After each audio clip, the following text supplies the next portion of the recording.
తెలంగాణ ప్రభుత్వాన్ని ప్రశ్నిద్దాం. రైతుల పక్షాన తెలంగాణ ప్రభుత్వాన్ని అడుగుదాం. ఎందుకు మీరు రైతులను ఈ రకంగా మోసం చేస్తున్నారు? రైతులను ఎందుకు దగా చేస్తున్నారు? రైతులకు మీరు ఎకరానికి 6,000 రూపాయలు ఇవ్వవలసింది కేవలం 1 ఎకరానికి 6,000 ఇచ్చేసి మిగతావి 45 రోజుల్లో ఇస్తామంటున్నారు. 45 రోజులంటే దీన్ని ఎగ్గొట్టే ప్లానే.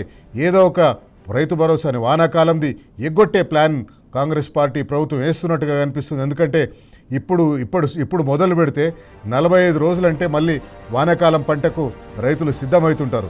ఆ వానాకాలం పంటకు రైతులు సిద్ధమవుతున్నప్పుడు మళ్ళీ వాళ్ళ అకౌంట్లలో వేయాలి. కానీ ఇప్పుడు మొదలుపెట్టిందే అప్పటి వరకు వేసి వానాకాలం కూడా వేసినామని చెప్పే అవకాశం ఉంటుంది. అందుకే రైతులు తస్మాత్ జాగ్రత్తగా ఉండండి. కాంగ్రెస్ పార్టీ నాయకులు బడ్జెట్ సెషన్ అయిపోగానే ఎమ్మెల్యేలందరూ ఊర్లలోకి వస్తారు, ఎమ్మెల్సీలందరూ ఊర్లలోకి వస్తారు. అడగండి వాళ్ళని, ఇదేనా మీరు 6 గ్యారెంటీల్లో చెప్పింది? ఇదేనా మీరు ఇప్పుడు ప్రభుత్వంలోకి వచ్చిన తర్వాత చేస్తున్నది? బరాబర్ అడగండి.